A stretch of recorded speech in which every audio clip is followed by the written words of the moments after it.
The rain came down in sheets that November evening in 1878, turning the dusty streets of Silver Creek, Montana Territory, into rivers of mud, and Sarah Mitchell stood shivering on the wooden sidewalk outside Mrs. Henderson's boarding house, one hand pressed against her swollen belly, while the other clutched her worn carpet bag. The landlady had just slammed the door in her face after taking one look at her condition, declaring that she ran a respectable establishment and would not harbor unwed mothers, no matter how desperate they appeared.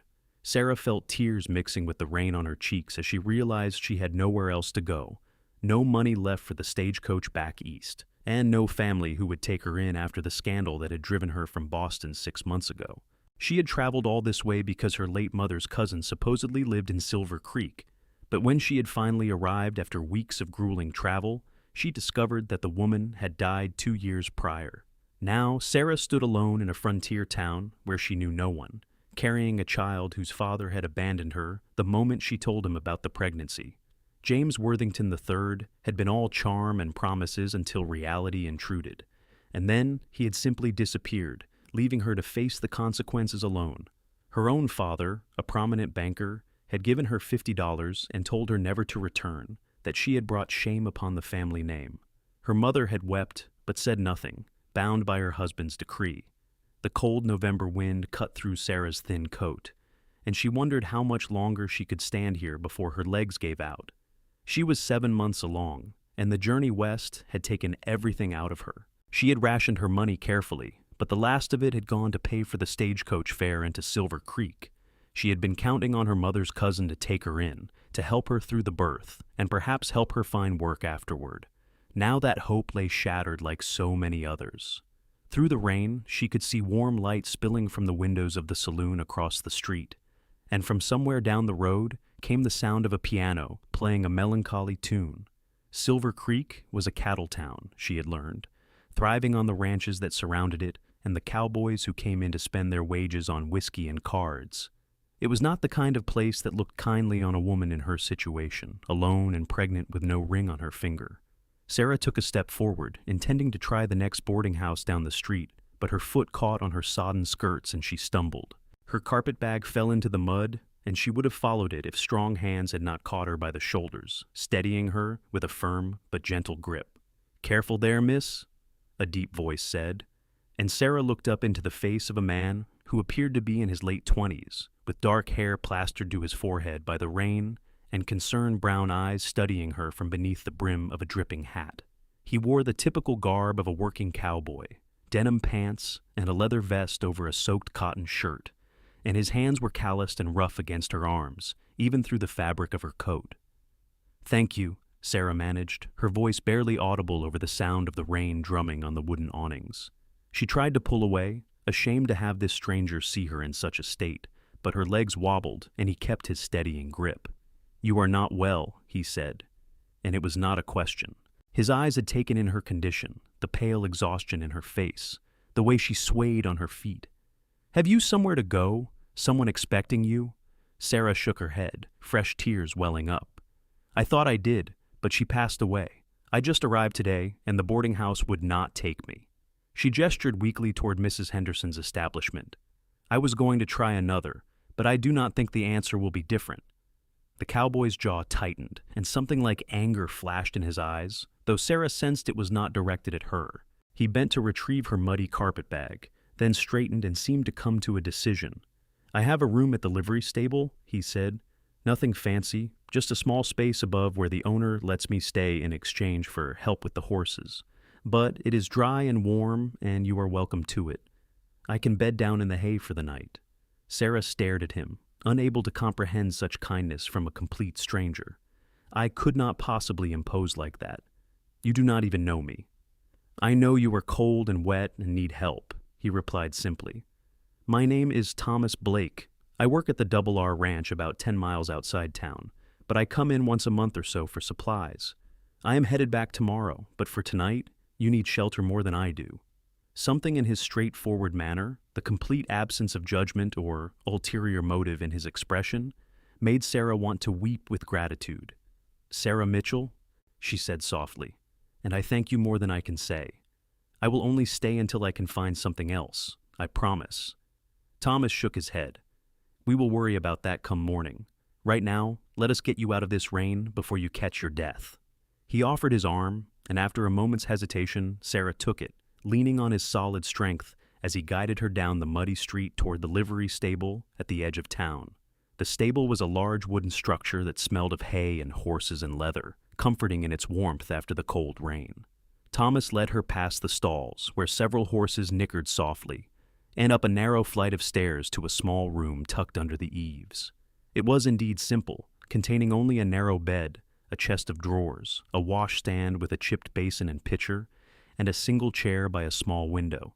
But it was blessedly dry, and a small iron stove in the corner radiated heat. "Let me get that stove built up," Thomas said, moving to add more wood from a box beside it.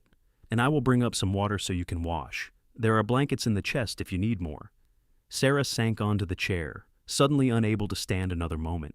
Her wet clothes clung to her uncomfortably, and she was shivering so hard her teeth chattered. Thomas noticed immediately and pulled a thick wool blanket from the chest, draping it around her shoulders. "Get out of those wet things," he said, his tone matter of fact. "I will wait downstairs until you are settled, then bring up something hot to drink if I can manage it." He left before Sarah could protest, closing the door quietly behind him. Alone, she peeled off her sodden coat and dress with trembling fingers, hanging them over the back of the chair near the stove to dry. Her undergarments were damp but not soaked through, and she wrapped herself in the blanket, finally allowing herself to feel the full weight of the day's despair. She had been so certain that reaching Silver Creek would solve her problems, that her mother's cousin would help her. Now she was more alone than ever, dependent on the charity of a stranger who had no reason to help her beyond simple human decency. She thought about Thomas Blake, trying to understand what would motivate a man to give up his own bed for someone he had never met. In her experience, men always wanted something in return, always had an angle. James had certainly proven that. But Thomas had looked at her with nothing but compassion in his eyes, and when he had caught her from falling, there had been nothing improper in his touch, only concern. A soft knock came at the door, and Thomas's voice called, "Miss Mitchell, I have some water and coffee if you are decent." "Come in," Sarah called, making sure the blanket was securely wrapped around her. Thomas entered carrying a steaming pot of coffee and 2 tin cups, along with a pitcher of water that he poured into the basin on the washstand. "The owner's wife sent this," he said, producing a small bundle wrapped in cloth. "Some bread and cold chicken. It is not much, but it will do until morning." He set everything on the chest of drawers, then poured coffee into both cups, handing one to Sarah. "Careful, it is hot." Sarah wrapped her cold hands around the cup, breathing in the rich aroma. "You are very kind, Mr. Blake. I do not know how I will ever repay you." Thomas settled onto the floor, his back against the wall, nursing his own cup. "No repayment necessary. I have been in tight spots myself, and folks help me when they did not have to.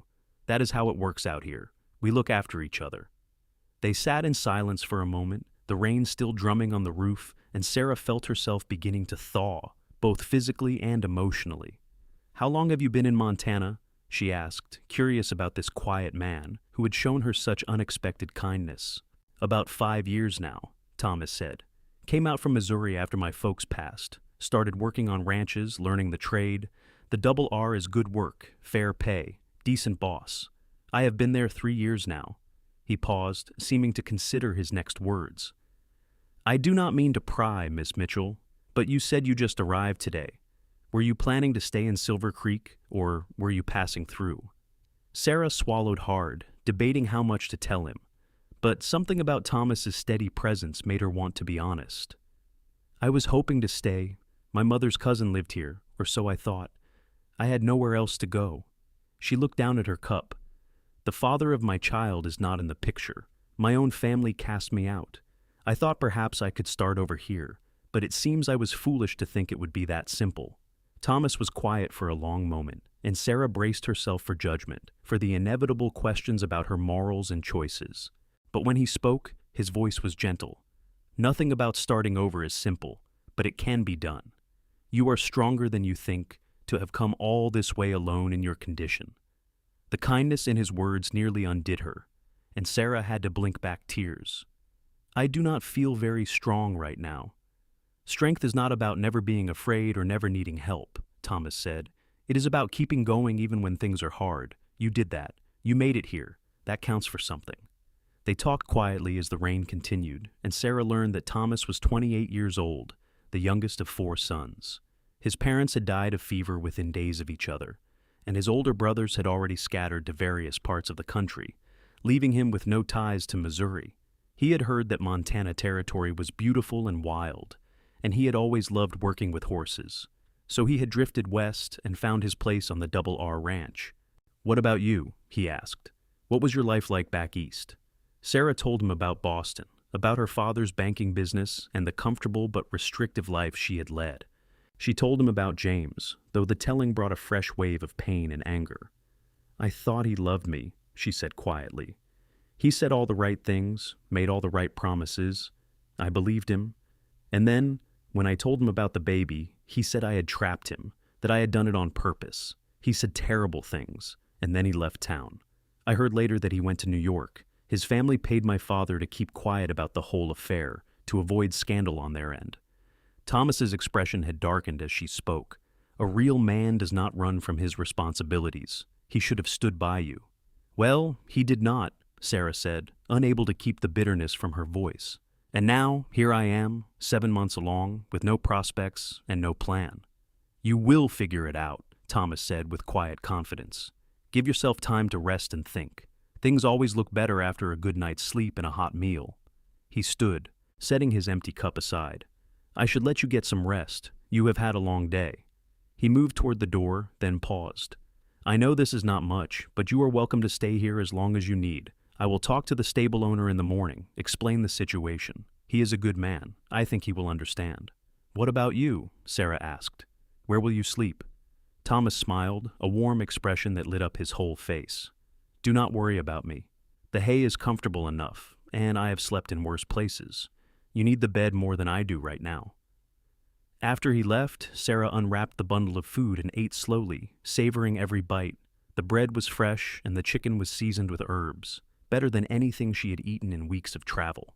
When she finished, she spread her wet clothes out as best she could to dry, then climbed into the narrow bed. The mattress was thin, but the blankets were thick and warm, and for the first time since leaving Boston, Sarah felt almost safe. She lay awake for a while, listening to the rain and thinking about Thomas Blake. He was unlike any man she had ever known, completely without pretense or artifice. He had asked for nothing in return for his help, had not lectured her about her situation or made her feel ashamed. He had simply seen someone in need and acted to help. It was such a foreign concept to Sarah, who had grown up in a world where every action had a calculated purpose, where kindness always came with strings attached. Her baby kicked, a strong movement against her ribs, and Sarah placed her hand over her belly. "We will be all right," she whispered. "Somehow, we will find a way." She drifted off to sleep with those words on her lips, and for the first time in months, her dreams were not filled with fear and uncertainty, but with the memory of kind brown eyes and a gentle voice telling her she was stronger than she thought. Morning brought pale sunlight filtering through the small window, and Sarah woke to the sound of horses moving in the stalls below and men's voices calling to each other. For a moment she could not remember where she was, and then the events of the previous night came flooding back. She sat up slowly, her body stiff from travel and the strain of carrying the extra weight of her pregnancy. Her dress and coat were still slightly damp, but they would have to do. She dressed carefully, finger-combing her hair and pinning it up as best she could without a mirror. She felt rumpled and unkempt, but there was nothing to be done about it. When she made her way down the stairs, moving carefully on the narrow steps, she found Thomas in conversation with a grizzled older man who she assumed was the stable owner. Both men looked up as she approached, and Thomas smiled in greeting. "Miss Mitchell, this is Pete Dawson. He owns the livery." Pete Dawson had a weathered face and sharp blue eyes that studied Sarah with open curiosity. "Tom here has been telling me about your situation, miss. Sorry to hear about your cousin passing. Ruth was a good woman." "You knew her?" Sarah asked, surprised. Everyone knew Ruth. She ran the laundry for years before she took sick. Real shame when she died. Pete scratched his chin thoughtfully. "Tom says you need a place to stay for a while. I suppose you can keep using his room while he is back at the ranch, long as you do not mind being around horses." "I do not mind at all," Sarah said quickly, grateful beyond measure. "And I can help around the stable, whatever needs doing. I am not afraid of work." Pete looked skeptical. In your condition, I do not think that is wise. There must be something I can do, Sarah insisted. I cannot just accept charity. Please, let me earn my keep. Pete and Thomas exchanged glances, and then Thomas said, Can you cook? Yes, fairly well. Pete here is a terrible cook, Thomas said with a slight grin. Burns everything he touches. If you could make meals for him and the stable hands, that would be worth the room, do not you think? Pete? The older man brightened considerably. Now, that is an idea. We have been living on the half-burnt beans and tough steak for too long. You can cook decent food, you can stay as long as you like. Relief flooded through Sarah so intensely she felt dizzy. Thank you. Thank you both so much. Kitchen is in the back of the house, Pete said, gesturing toward a small structure attached to the rear of the stable. I will show you where everything is. We usually eat breakfast around 6, dinner at noon, and supper around 7. There are 3 hands besides Tom when he is in town, plus myself. Think you can manage that? I can manage, Sarah said firmly, determined to prove her worth. Thomas left shortly after breakfast to purchase his supplies before heading back to the Double R Ranch. Sarah walked with him to the general store, wanting to see more of the town in daylight and learn where things were. Silver Creek was larger than she had first thought, with a main street lined with businesses, several side streets with houses, a church with a white steeple, and a schoolhouse on the edge of town. It is a good town, Thomas said as they walked. People can be a bit standoffish with newcomers, but once they get to know you, they are mostly friendly. There are some good families here, and the sheriff keeps things pretty peaceful. At the general store, Thomas introduced Sarah to the proprietor, a friendly woman named Martha Coleman, who welcomed Sarah warmly and did not seem at all judgmental about her obvious condition. Always nice to see a new face, Martha said. If you need anything, you just let me know. I can usually get whatever you need. Might just take a few weeks if it has to come from back east. While Thomas made his purchases, Sarah wandered the aisles, marveling at the variety of goods available. There were bolts of fabric, canned goods, tools, medicines, books, and countless other items. It was not as grand as the shops in Boston, but it was well stocked and organized. When they emerged back into the sunlight, Thomas carried a heavy pack of supplies on his back. They walked back toward the livery in companionable silence, and Sarah found herself reluctant to see him go. He had been her only friend in this strange place, the only person who had shown her kindness without expecting anything in return. At the stable, Thomas loaded his supplies onto his horse, a sturdy roan gelding with intelligent eyes. He checked the cinch on his saddle, then turned to Sarah. I will be back in about a month, maybe a bit less. Pete will look after you, and if you need anything, you can send word out to the ranch. The Double R is about 10 miles northeast of here, easy to find. I will be fine, Sarah said, trying to sound confident. Thank you again for everything, Mr. Blake. I will never forget your kindness. Thomas reached into his pocket and pulled out a small leather pouch, pressing it into her hand. Just in case you need something, he said quietly. Do not argue, just take it. Sarah opened the pouch to find several silver dollars inside. I cannot take your money, she protested. Yes, you can, and you will, Thomas said firmly. Consider it a loan, if that makes you feel better. You can pay me back when you are on your feet. He swung up into the saddle with easy grace, settling his hat more firmly on his head.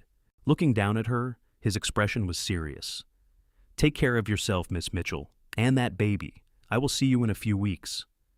Sarah watched him ride out of town, heading northeast toward the distant mountains, and felt an unexpected pang of loneliness. It was foolish, she told herself. She barely knew Thomas Blake. He was just a kind stranger who had helped her in her time of need. But as she walked back to the small room above the livery, she found herself already looking forward to his return. The days fell into a routine that was both comforting and exhausting. Sarah rose early each morning to prepare breakfast for Pete and the stable hands, 3 young men named Jack, Miguel, and Finn, who treated her with respectful courtesy. She learned to cook on the wood stove in the small kitchen, adjusting her recipes to the simpler ingredients and cooking methods available on the frontier. The men praised her cooking lavishly, and Sarah suspected they were being generous, but their empty plates suggested they genuinely enjoyed the food. Between meals, Sarah kept the kitchen clean, helped with basic mending for the men, and occasionally walked into town to purchase supplies from Martha Coleman's store. The shopkeeper became a friendly acquaintance, often taking time to chat with Sarah about life in Silver Creek and offering advice about living on the frontier. Through Martha, Sarah learned the rhythms of the town, who was who, and which people to avoid. She also learned that her situation was the subject of much gossip. Women whispered when she walked past, and some turned away deliberately, making their disapproval clear. But others, particularly some of the working-class women and a few of the ranch wives, nodded to her kindly enough. And one older woman, named Mrs. Patterson, even stopped her on the street to ask how she was feeling and offer advice about childbirth. "You will want to talk to Doc Wilson before your time comes," Mrs. Patterson said. "He delivered 4 of mine, and he knows what he's doing. His office is above the bank." Sarah thanked her and made a mental note to visit the doctor soon. The baby was due in about 2 months, and she needed to make sure everything was prepared. The thought of giving birth alone, without her mother or any family, terrified her, but she pushed the fear down and focused on what she could control. She used some of Thomas's money to purchase fabric and began sewing baby clothes in the evenings, simple gowns and blankets that would be necessary when the child arrived. It gave her something to do with her hands and helped calm her anxious thoughts. As she sewed, she often thought about Thomas, wondering how he was faring at the ranch, whether he thought of her at all. It was silly to dwell on it, but she could not help herself. He had shown her a kindness that had fundamentally shifted something inside her, had reminded her that there were still good people in the world. 3 weeks after Thomas had left, Sarah was in the kitchen preparing supper when Pete came in looking troubled. "Got some news from town," he said.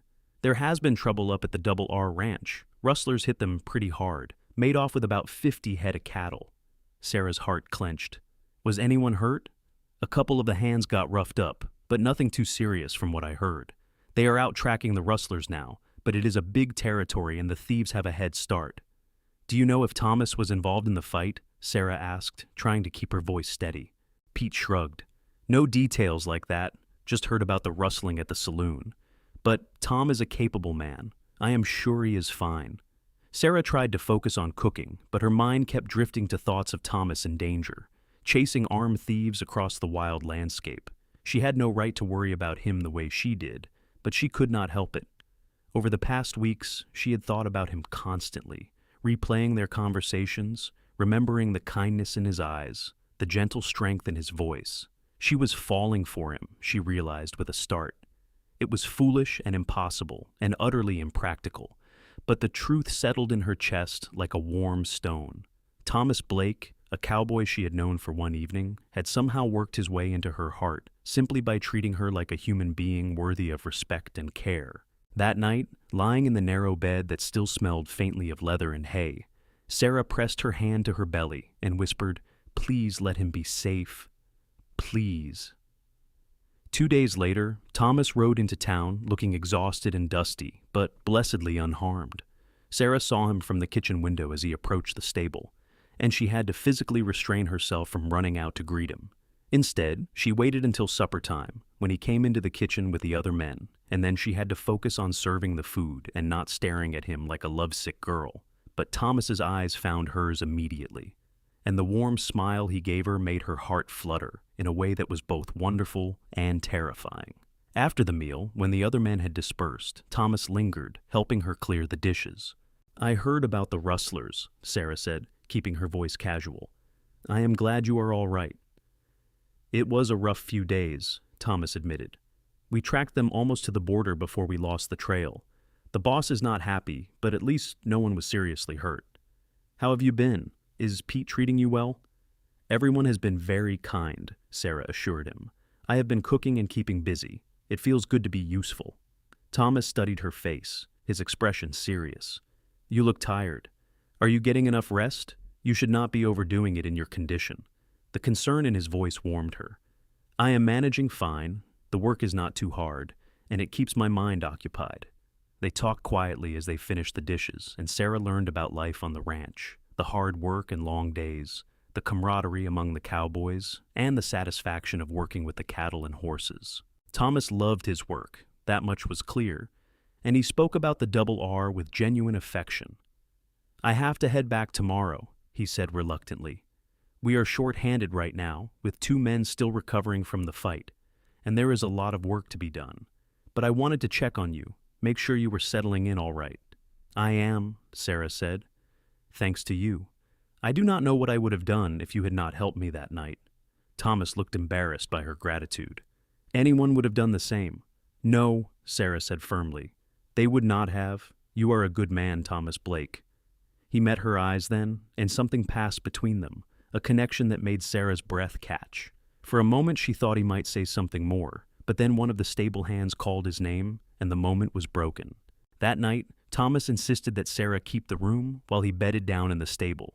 "I am only here for one night," he said. "No sense in you having to move all your things." Sarah wanted to argue, but she was tired and her back ached, and truthfully, she was grateful to sleep in a proper bed.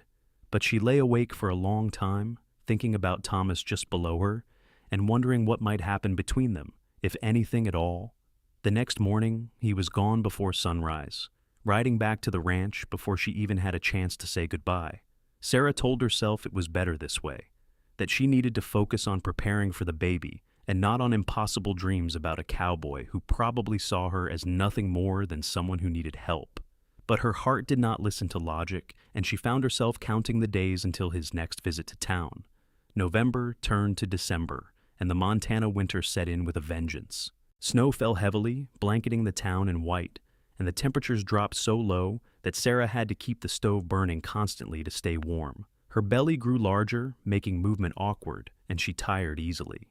Doc Wilson confirmed that she was healthy, and the baby was developing normally, which was a relief, but he also warned her that she needed help lined up for when her time came. "Do you have anyone who can attend you?" he asked. "A friend or relative?" Sarah shook her head. "No one." Doc Wilson frowned. "Well, you send word when your labor starts, and I will come. But you should have a woman with you too, someone who has been through it before. I will talk to Mrs. Patterson. She has helped with plenty of births, and she is a good, steady presence." Sarah agreed, grateful that the older woman, who had been kind to her, would be there. It was not the same as having her mother, but it was better than being completely alone. Thomas came to town twice more before Christmas, each visit brief but meaningful. Sarah found herself living for those moments when he appeared in the kitchen doorway, his face lighting up when he saw her. They talked whenever they could steal a few moments, and Sarah learned more about him with each conversation. He was thoughtful and well-read, despite his limited formal education, with a dry sense of humor that made her laugh. He asked about her life back east with genuine interest, never making her feel judged for her past mistakes. During his December visit, just a week before Christmas, Thomas brought her a gift wrapped in brown paper. Sarah opened it to find a beautifully carved wooden rattle, smooth and perfectly shaped, clearly made by hand. "I made it during the evenings," Thomas said, looking embarrassed. "Thought the baby might like it." Sarah held the rattle carefully, overcome with emotion. "It is beautiful, Thomas. Thank you." "I wanted to get you something too," he said, pulling out a smaller package. Inside was a pair of soft leather gloves lined with rabbit fur. "For the cold weather, your hands looked chapped last time I was here." Sarah could not stop the tears that welled up. No one had given her such thoughtful gifts in longer than she could remember. "You did not have to do this?" "I wanted to," Thomas said simply. He reached out and gently wiped away her tears with his thumb, and the tender gesture nearly undid her completely. They stood there in the kitchen, close enough that Sarah could feel the warmth radiating from him, could see the flecks of gold in his brown eyes. She thought he might kiss her, hoped he would, but instead he stepped back, clearing his throat. "I should let you get back to work," he said, "but I will be back after Christmas. The boss is giving us a few days off, and I thought I might spend them here in town, if that is all right with you." "Of course," Sarah managed. "I would like that very much." After he left, Sarah held the gloves and the rattle close to her chest and let herself imagine, just for a moment, what it might be like to have Thomas in her life permanently, to raise her child with a man like him as a father figure. It was a dangerous dream, one that could only lead to heartbreak, but she could not help herself. Christmas came, quiet and lonely despite the festivities in town. Sarah cooked a special meal for Pete and the stable hands, and Martha Coleman brought her a basket of treats from the store, but Sarah felt the absence of family keenly. She thought of her parents and wondered if they thought of her at all, if they wondered how she was faring. She thought of her baby, who would grow up never knowing its grandparents, never experiencing the comfortable life Sarah had once taken for granted. But she also thought of Thomas, and that gave her something warm to hold on to in the cold Montana winter. 3 days after Christmas, Thomas returned as promised. This time, he planned to stay in town for nearly a week, helping Pete with some repairs to the stable while the ranch was quiet. Sarah found herself giddy with anticipation, looking forward to having him nearby for more than just a brief visit. They fell into an easy pattern, working together during the day and talking late into the evenings. Thomas was fascinated by the baby, asking questions about how it felt when the child moved, placing his hand on her belly when she offered, and laughing in delight when the baby kicked against his palm. "Strong little one," he said, his eyes full of wonder. "Takes after the mother, I suppose." "I hope so," Sarah said softly. "I want this child to be strong. Life will not be easy." Thomas's expression grew serious. "Have you thought about what you will do after the baby comes? Pete cannot keep you on here forever. The room is too small for you and a child, and the work will be too much with an infant to care for." Sarah had been trying not to think about it, but she knew he was right. "I have some money saved from what Pete pays me. I thought perhaps I could find a small house to rent, take in laundry or sewing, something I could do from home while caring for the baby." "That would be hard work, and it might not pay enough to support you both," Thomas said carefully. He seemed to be wrestling with something, and finally he took a deep breath and said, "Sarah, I have been thinking. What if you came to the ranch?" Sarah stared at him. "What?" "The Double R needs a cook," Thomas explained, his words coming faster now. "The current one is getting too old for the work and wants to retire. The job comes with a small cabin on the property, nothing fancy, but it has 2 rooms and a good stove. You would cook for the hands, and in return, you would have a place to live and a steady wage. It would be hard work, but you would be safe, and the baby would have a home." Hope flared in Sarah's chest, so intense it was almost painful. "Do you really think your boss would hire me? A woman with a baby and no husband?" "I already talked to him about it," Thomas admitted. "Told him about your situation, about how well you cook, how hard you work. He is a practical man, and he needs a cook. He said if you are willing, the job is yours, come spring." Sarah pressed her hand to her mouth, overwhelmed. "Spring? But the baby will be here in less than 2 months." "I know. You can stay here until after you have the baby and recover enough to travel. Then, when you are ready, I will come get you and bring you out to the ranch."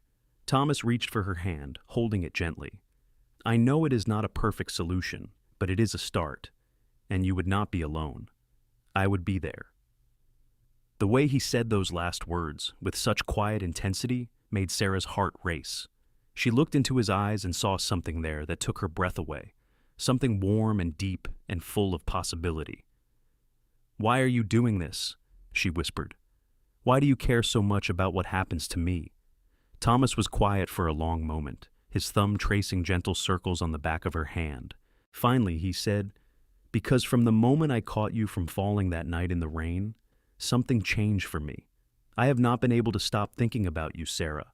I admire your strength, your courage, the way you keep going despite everything, and I care about you more than I probably should." Sarah felt tears sliding down her cheeks. "I care about you too. I have been trying not to, trying to be practical, but I cannot help it.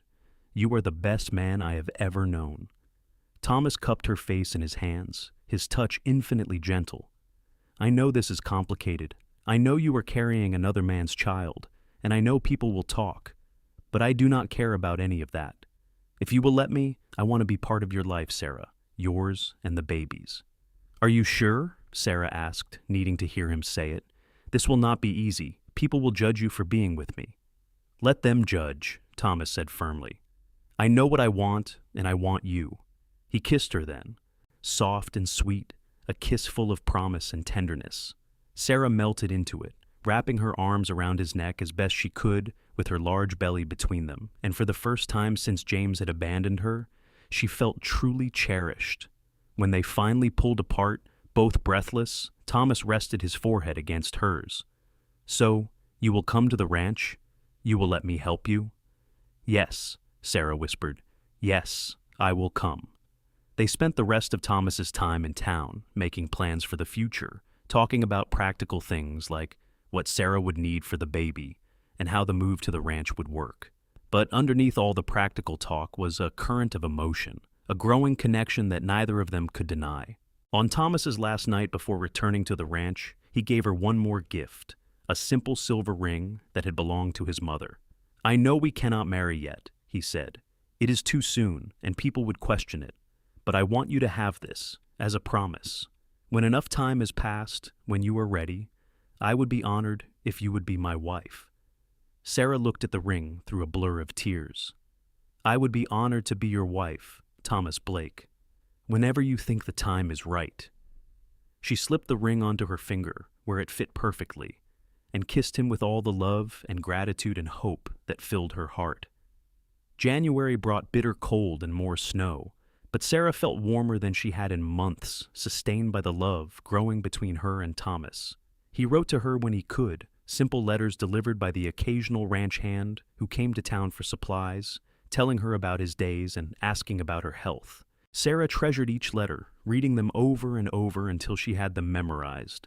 Her body grew heavier and more unwieldy as the baby's arrival drew near. Doc Wilson examined her regularly and pronounced everything progressing normally.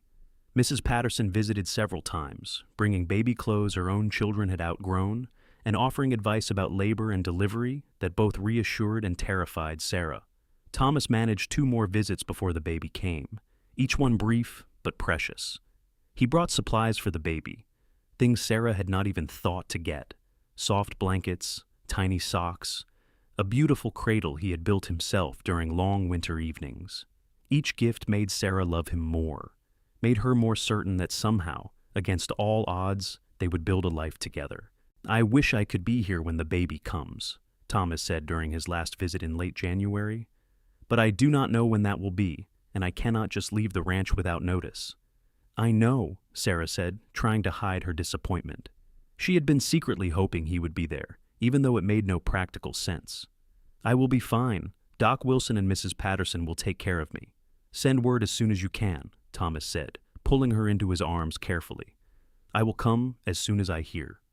They kissed goodbye, and Sarah watched him ride away with a familiar mixture of longing and contentment. She missed him when he was gone, but knowing he would return, knowing he loved her and wanted a future with her, made all the difference. The baby came on a cold February morning, 3 weeks after Thomas's last visit. Sarah's labor started just before dawn, sharp pains that woke her from sleep. She called for Pete, who immediately sent Finn racing to fetch Doc Wilson and Mrs. Patterson. By the time they arrived, Sarah's contractions were coming hard and fast, and she was frightened by the intensity of the pain. "You are doing fine, dear," Mrs. Patterson said, her calm presence soothing. "First babies take their time. You just breathe through it." But Sarah's baby apparently had not gotten that message. The labor was intense but mercifully short, and by early afternoon, Sarah heard the most beautiful sound in the world, her baby's first cry. "It is a boy," Doc Wilson announced, laying the squalling infant on Sarah's chest. "A healthy, strong boy." Sarah looked down at her son through tears of joy and exhaustion. He was red-faced and perfect, with a shock of dark hair and tiny fists waving in protest at his sudden arrival into the world. "Hello, little one," she whispered. "I am your mama." "Have you thought of a name, Mrs.?" Patterson asked, helping Sarah get the baby to nurse. Sarah had thought of many names over the months, but now, looking at her son, only one felt right. "Matthew," she said, "Matthew Thomas Mitchell." She added Thomas's name as a middle name, a private acknowledgement of the man who had given her hope and a future. Word was sent to the Double R Ranch, and 4 days later, Thomas arrived. Sarah was still in bed, recovering from the birth, with baby Matthew sleeping in the cradle beside her. When Thomas knocked softly on the door, her heart leaped. "Come in," she called, and then there he was, filling the doorway, his eyes immediately finding her and the baby. "Sarah," he breathed, crossing the room in 3 quick strides. He knelt beside the bed, his eyes moving from her face to the baby and back again. "Are you all right? Is everything okay?" "We are both fine," Sarah assured him, reaching for his hand. "Come meet Matthew." Thomas stood carefully and looked down at the sleeping infant, his expression filled with such wonder and tenderness that Sarah felt tears sting her eyes. "He is beautiful," Thomas whispered. "Perfect." "Would you like to hold him?" Sarah asked. Thomas looked terrified. "I have never held a baby before. What if I do it wrong?" Sarah smiled. "You will not. just support his head. She showed him how, and then Matthew was in Thomas's arms, and something about the sight of this strong, capable cowboy cradling her tiny son made Sarah fall even more deeply in love. Thomas looked at Matthew as if he were the most precious thing in the world, and Sarah knew in that moment that her son would be loved and protected by this good man. "Hello, Matthew," Thomas said softly. "I am Thomas. I am going to help your mama take care of you, if that is all right with you." The baby yawned, completely unconcerned with the momentous nature of the occasion, and Thomas laughed quietly. He sat carefully on the edge of the bed, still holding Matthew, and looked at Sarah with eyes full of emotion. "Thank you for including my name," he said. "I saw it on the birth certificate that Doc Wilson filed. Matthew Thomas. It means the world to me." "You gave us both a future," Sarah said simply. "You gave us hope. It seemed right." They sat together, the three of them, and Sarah felt a sense of peace and rightness she had never experienced before. This was family, she realized. Not the family she had been born into, with their judgments and conditions, but the family she had chosen, built on love and mutual respect and shared struggle. Over the next weeks, as Sarah recovered her strength and learned the rhythms of caring for a newborn, Thomas visited as often as he could. He was patient with Matthew, who had his days and nights confused and cried often, and he was endlessly supportive of Sarah, who struggled with exhaustion and the overwhelming responsibility of being solely responsible for another human life. "You are doing wonderfully," Thomas assured her. During one particularly difficult night when Matthew would not stop crying, he walked the floor with the baby, bouncing him gently and humming an off-key tune until finally the infant settled. "Babies are hard, but you are managing it." "I do not feel like I am managing," Sarah admitted. "I feel like I am barely keeping my head above water." "That is normal," Thomas said. "Give yourself time. You are still healing, and Matthew is still figuring out this whole being alive thing. It will get easier." And it did, gradually. Matthew began sleeping for longer stretches at night, and Sarah's body healed from the trauma of childbirth. By early March, she was feeling strong enough to think about the move to the Double R Ranch. "The weather should be clear enough in another week or two," Thomas said during one of his visits. "If you think you are ready, I can arrange to bring you out. The boss has the cabin all ready for you, and the boys are excited to finally have decent food again." Sarah looked around the small room that had been her home for the past 4 months. It had been a sanctuary when she needed one, but she was ready to move forward, ready to start this new chapter of her life. "I am ready," she said. 2 weeks later, on a bright March morning, with the snow finally melting and the first hints of spring in the air, Thomas arrived with a wagon to transport Sarah and Matthew to the ranch. Pete and the stable hands came out to say goodbye, and to Sarah's surprise, Martha Coleman and several other women from town appeared as well. "We wanted to wish you well," Martha said, presenting Sarah with a basket of supplies. "You are a good woman, Sarah Mitchell, and we wish you every happiness." Even Mrs. Henderson, the boarding house owner, who had turned Sarah away that fateful night, nodded stiffly to her. "I misjudged you," she said. "I hope things work out for you at the ranch." Sarah thanked them all, overwhelmed by the unexpected show of support. In the months since she had arrived in Silver Creek, pregnant and alone and desperate, she had somehow earned a place in the community. It was not the same as acceptance into the upper echelons of Boston society, but it felt more real, more meaningful. The ride to the Double R Ranch took several hours, with Thomas driving the wagon carefully over the muddy roads, while Sarah held Matthew, who was fascinated by the new sights and sounds. Thomas pointed out landmarks along the way. A particular rock formation, a creek where fish could be caught in summer, a stand of trees where deer often gathered. "The ranch is in a valley between those mountains," he explained, gesturing toward the peaks in the distance. "It is beautiful country, especially in spring and summer. You will like it there." The ranch itself was larger than Sarah had expected, with multiple buildings spread across the valley. A main house, a large barn, several smaller outbuildings, and a row of cabins for the hands. Thomas drove directly to one of the smaller cabins set slightly apart from the others, a neat structure with a covered porch and a stone chimney. "This is yours," he said, helping her down from the wagon. "Let me show you inside." The cabin was simple but clean, with 2 rooms as promised. The main room served as kitchen and living area, with a good-sized wood stove, a table with chairs, shelves for supplies, and even a rocking chair near the fireplace. The smaller room held a bed, a cradle, a chest of drawers, and a small window that looked out toward the mountains. "It is perfect," Sarah breathed, turning in a slow circle to take it all in. "Thomas, it is wonderful." "The boys and I fixed it up a bit," Thomas admitted. "Gave it a fresh coat of whitewash, repaired the roof, built the furniture. We wanted you to feel welcome." Sarah set Matthew down in the cradle, and the baby, exhausted from the journey, immediately fell asleep. Then she turned to Thomas and wrapped her arms around him, pressing her face against his chest. "Thank you for everything. I do not know how to tell you what this means to me." Thomas held her close, his chin resting on top of her head. "You do not have to thank me. This is where you belong now, with me." They stood like that for a long moment, holding each other, and Sarah felt the last of her fear and uncertainty melt away. She was home, truly home, for the first time since she had left Boston all those months ago. The next hours were busy as Thomas helped her unpack and settle in.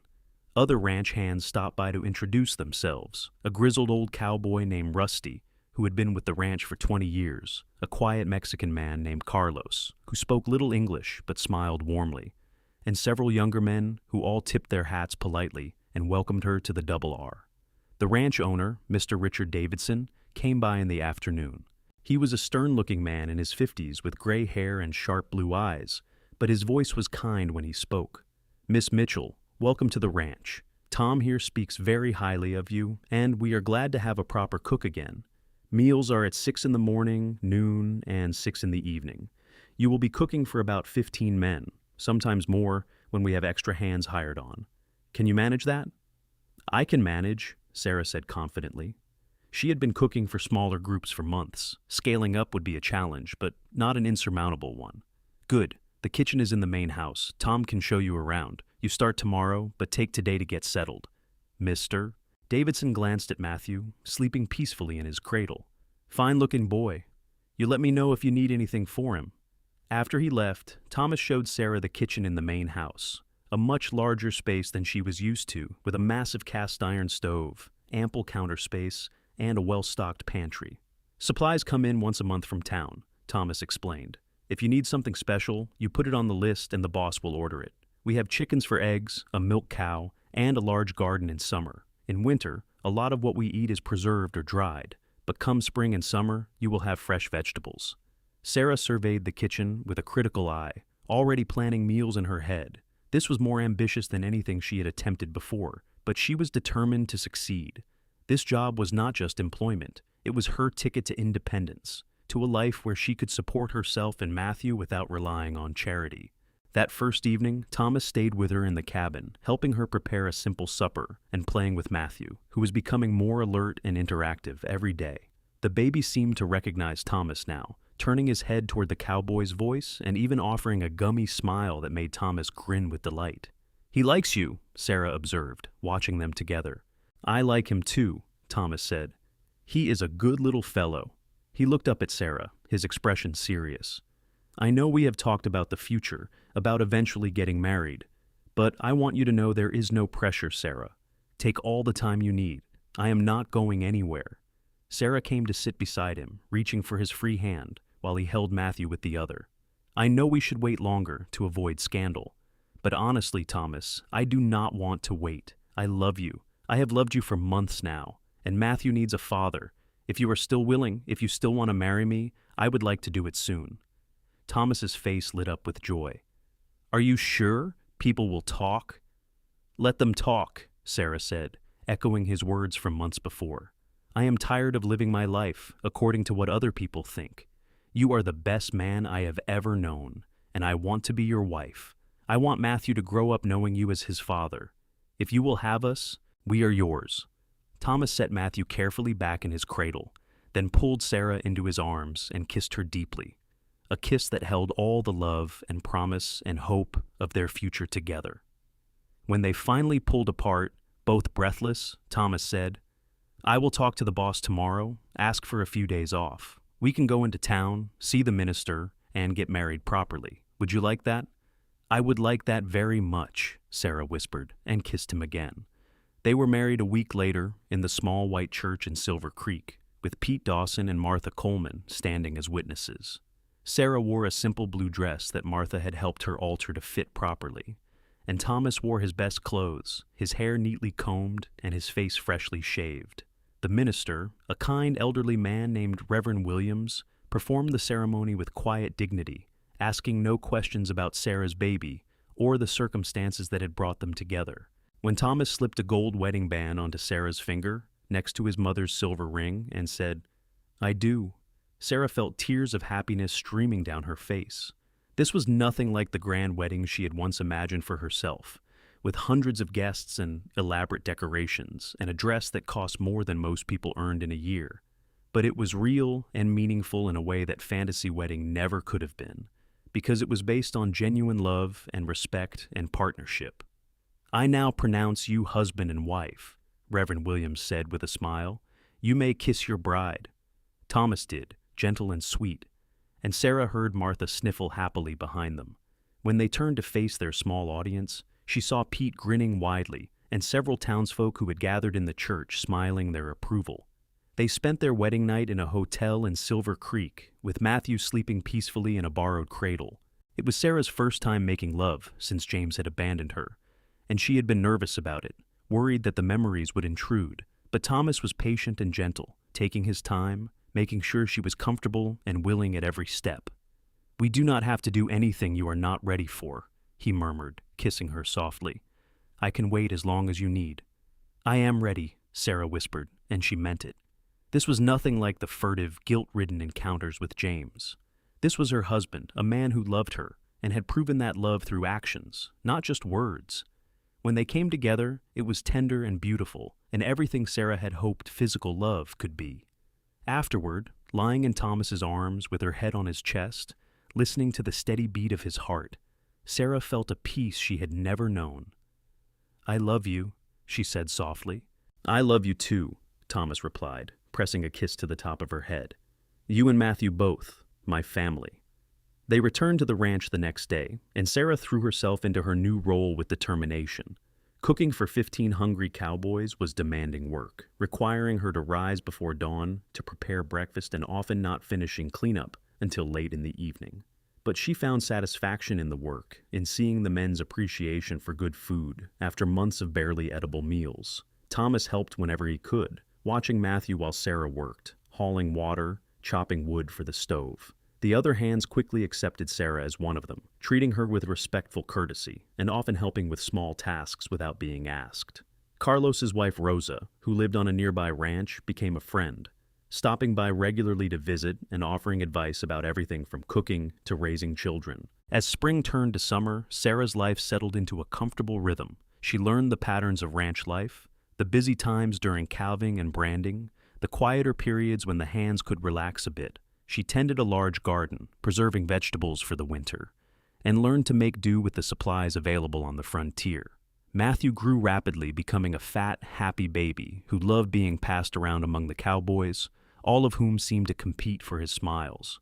Thomas moved into the cabin with Sarah after the wedding, and they created a home together, slowly accumulating small comforts: a better mattress, curtains for the windows, books to read in the evenings, toys for Matthew. It was not a luxurious life by any stretch, but it was rich in the things that mattered: love, security, purpose. On warm summer evenings, Thomas would come back from a long day on the range, dusty and tired, and Sarah would have supper waiting. They would eat together, talking about their days, and then Thomas would play with Matthew while Sarah cleaned up. Later, after the baby was asleep, they would sit together on the porch, watching the sun set over the mountains. And Sarah would think about how far she had come from that desperate woman, standing in the rain outside a boarding house. "What are you thinking about?" Thomas asked one evening, his arm around her shoulders. "How lucky I am," Sarah said. "How everything that seemed like a disaster at the time led me to you." Thomas pulled her closer. "I am the lucky one. I never thought I would have a family of my own. I figured I would just be a ranch hand all my life, growing old alone. And then you came along and changed everything." They sat in comfortable silence, and then Thomas said, "I have been thinking, Matthew is going to need brothers and sisters. How would you feel about having more children? When you're ready, I mean." Sarah smiled, turning to kiss him. "I would like that very much. I always wanted a large family. Shall we start working on it?" Thomas grinned and scooped her up, carrying her inside while she laughed, and later, wrapped in each other's arms, they began building the future they both dreamed of. The years that followed were full and happy. Sarah gave birth to a daughter they named Caroline when Matthew was 2 years old. Caroline had Thomas's brown eyes and Sarah's delicate features, and her father was utterly besotted with her from the moment she arrived. 2 years after Caroline came twin boys, Samuel and James, named for Thomas's father and Sarah's father, respectively. Sarah had written to her parents when she married Thomas, telling them about her new life, and while her father never responded, her mother sent a brief letter offering tentative congratulations and a small sum of money. It was not forgiveness exactly, but it was a start. The cabin became too small for their growing family, so Thomas spent his spare time building an addition, 2 more bedrooms, and a larger kitchen. The ranch hands helped, and what started as a simple cabin became a comfortable house where children's laughter rang out constantly. Matthew grew into a sturdy boy who loved the ranch life, following his father everywhere and learning to ride almost as soon as he could walk. He never questioned that Thomas was his father. It was simply a fact of his existence, as natural as breathing. When he was 7 years old, Sarah finally told him the truth about his birth, explaining gently that Thomas was not his biological father, but had chosen to be his father in every way that mattered. Matthew had listened carefully, then said, "So, Papa chose me? He wanted me, even though he did not have to." "Yes," Sarah said, "he chose you, and he loves you very much." Matthew had thought about this for a moment, then nodded. "That makes him even better than a regular papa, because he picked me special." And that was the end of the discussion. To Matthew, Thomas was his father, and nothing would ever change that. Mr. Davidson eventually retired and sold the ranch to a younger man, but the new owner kept Thomas on as foreman, recognizing his skill and dedication. The promotion came with a substantial raise, allowing the Blake family to save money and make plans for the future. They talked about eventually buying their own small ranch, though neither was in any hurry. They were happy where they were, surrounded by friends and doing work they loved. Sarah continued to cook for the ranch, though as her children grew, they began helping in the kitchen, learning to prepare meals and bake bread. Caroline showed particular aptitude, and Sarah taught her everything she knew, passing on skills that had saved their lives in those dark days when Sarah had first arrived in Montana. On their 10th wedding anniversary, Thomas took Sarah back to Silver Creek for a rare night away from the children, who stayed with Rosa and Carlos. They had dinner at the hotel, stayed in the same room where they had spent their wedding night, and talked late into the evening about the life they had built together. "Do you ever regret it?" Thomas asked. "Giving up the life you could have had back east. If things had been different, if James had not been such a coward, you might have been a wealthy society woman with an easy life." Sarah took his hand, lacing her fingers through his. "I regret nothing. That life was hollow, Thomas. It was all about appearances and money and what people thought. This life, here with you and our children, it is real. It matters. I would not trade it for anything." "Even though it is hard? Even though you work so much?" "Especially because it is hard," Sarah said firmly. "I earned this life. I fought for it. That makes it precious in a way an easy life never could be." Thomas pulled her close, kissing her with all the love and passion of their first kiss years before. "I love you, Sarah Blake, more than I thought it was possible to love anyone." "I love you too," Sarah whispered against his lips. "My rescuer, my partner, my love." They returned to the ranch the next day to the happy chaos of 4 children who had missed them terribly, and Sarah thought about how the word home meant something entirely different now than it had when she was growing up in Boston. Home was not a grand house or expensive furnishings. Home was Thomas's arms around her, her children's laughter, the smell of bread baking and horses in the barn and pine trees in the mountains. Home was this life they had built together, board by board, day by day, from the ruins of her past mistakes and his generous heart. Years continued to pass, measured in the growth of their children and the changing of seasons. Matthew grew tall and strong, working alongside his father on the ranch, and showing all the signs of becoming an excellent horseman and cattleman. Caroline was bright and curious, reading every book she could get her hands on and declaring she wanted to be a teacher. The twins were wild and energetic, constantly getting into mischief, but always together, inseparable as only twins could be. When Matthew turned 18, he received a letter from Boston. Sarah's father had died, and her mother, now elderly and alone, had reached out asking if she could meet her grandson. The letter was tentative and full of regret, apologizing for the years of silence and asking for a chance to make amends. "What do you think?" Matthew asked Sarah, showing her the letter. "Should I go?" Sarah thought about it carefully, consulting with Thomas. Finally, she said, "That is your decision, Matthew. She is your grandmother, and she is trying to make things right. If you want to go, we will support you. But you should know that world is very different from what you are used to. You might not like it." Matthew did go, taking the train east that summer, and returned 6 weeks later with stories about the city, about his grandmother's grand house, about meeting cousins he had never known existed. But he also said, with the wisdom of a young man who knew his own mind, "It was interesting, Mama, but it is not home. I belong here, with you and Papa and the ranch." Grandmother understood. She said she was proud of you for building a good life out of nothing. Sarah wept when he told her that, finally receiving the approval she had stopped expecting years ago. Her mother passed away the following winter, leaving Sarah a small inheritance that they used to finally buy their own ranch, a modest spread bordering the double R that they named the Rising Sun. The move to their own land was both exciting and bittersweet. They would miss their friends at the double R, but they were ready for the challenge of building something entirely their own. Thomas threw himself into the work with enthusiasm, while Sarah managed the house and helped when she could, and their children worked alongside them, a true family enterprise. More years passed, and Sarah watched with pride as her children grew into capable adults. Matthew married a rancher's daughter and started his own family, building a house on the far end of the Rising Sun property. Caroline did become a teacher, earning her certificate and taking a position at the Silver Creek Schoolhouse. The twins, inseparable as ever, decided to go into business together, opening a blacksmith and general repair shop in town that quickly became successful.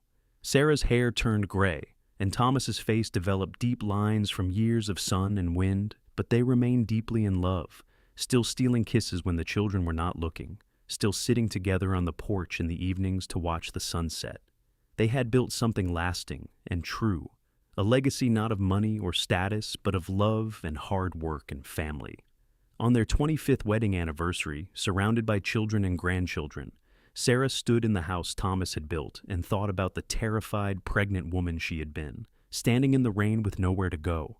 That woman would never have believed that this life was possible, that such happiness could grow from such desperate circumstances. But Thomas had seen something in her that night, something worth saving, worth fighting for. He had offered her his bed, yes, but more than that, he had offered her hope and dignity and love. He had chosen her and Matthew when no one else would, had built a life with her that exceeded her wildest dreams. "What are you thinking about?" Thomas asked, coming to stand beside her, his arm slipping around her waist in the familiar gesture of a lifetime together. "That night we met," Sarah said. "In the rain, do you remember?" "Every detail," Thomas said. "I saw you standing there, so lost and alone, and something in my chest just knew. This is her. This is the woman you have been waiting for.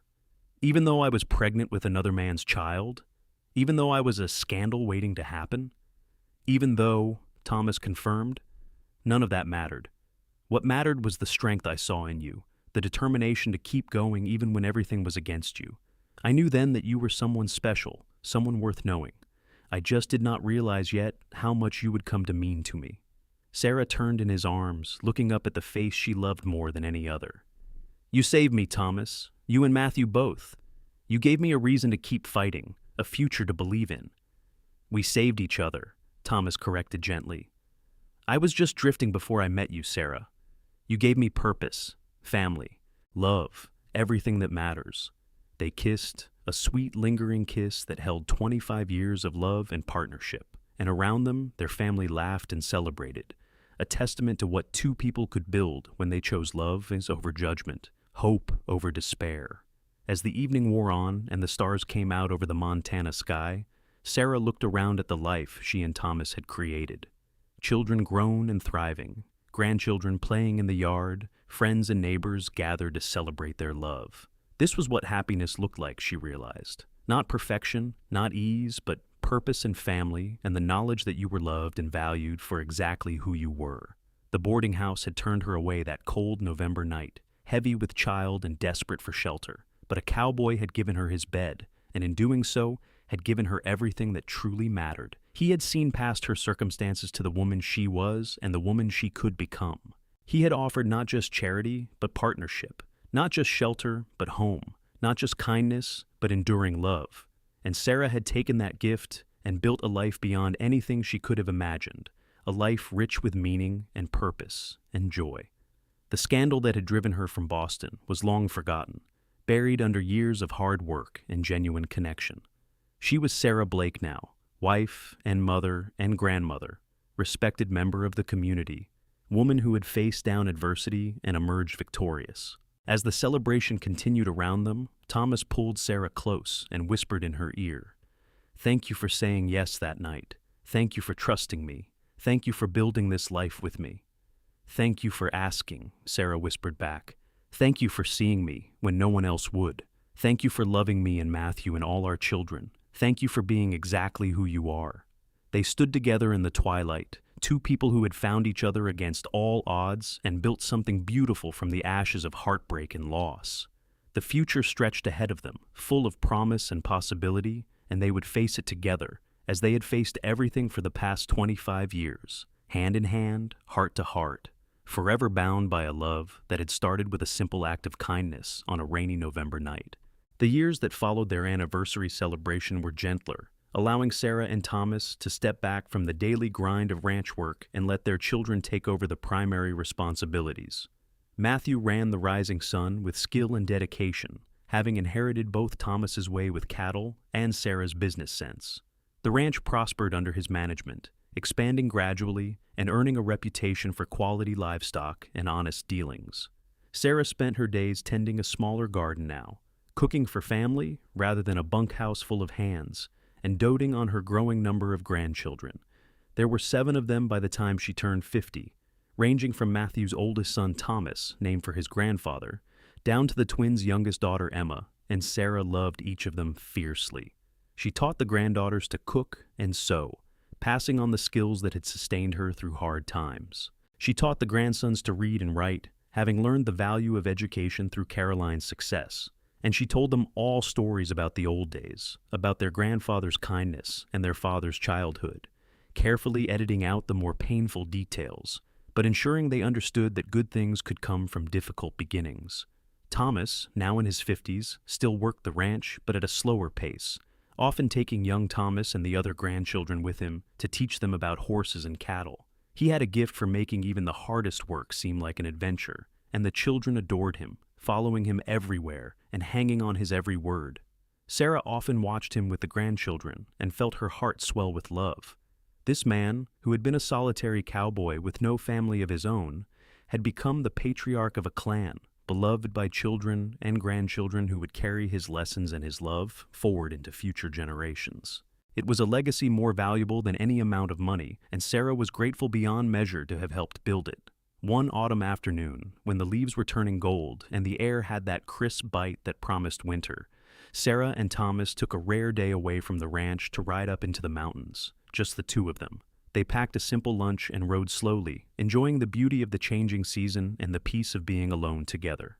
They stopped at a meadow high above the valley, where wildflowers still bloomed in sheltered spots, and a clear stream ran over smooth stones. While the horses grazed, Sarah and Thomas sat on a fallen log and shared bread and cheese and apples, talking quietly about everything and nothing. "I have been thinking about that night we met," Thomas said, a slight smile playing at his lips. "Do you realize it has been almost 30 years?" 30 years, Sarah repeated, shaking her head in wonder. "It seems impossible. It feels like yesterday, and it also feels like a lifetime ago." "You have changed so much since then," Thomas observed. "That frightened girl in the rain, she is still in there somewhere, but she is buried under layers of strength and confidence and experience." "You helped me become the person I was meant to be," Sarah said. "You saw potential in me that I did not see in myself. You believed in me when I had stopped believing in anything." Thomas took her hand, his thumb tracing the wedding band that had never left her finger. "I just gave you a chance, Sarah. You did the rest. You are the strongest person I have ever known." They sat in comfortable silence, watching an eagle soar overhead, and Sarah thought about the winding path that had brought her to this moment. If someone had told that desperate woman standing outside the boarding house that 30 years later, she would be sitting in a mountain meadow with a man who loved her completely, surrounded by children and grandchildren, owning a successful ranch and respected in the community, she never would have believed it. But belief, Sarah had learned, was not always necessary. Sometimes you just had to keep putting one foot in front of the other, accepting help when it was offered, and trusting that better days were ahead even when you could not see them. Faith was not always about grand religious visions. Sometimes it was simply about getting up each morning and trying again. "I want you to know something," Sarah said, turning to face Thomas fully.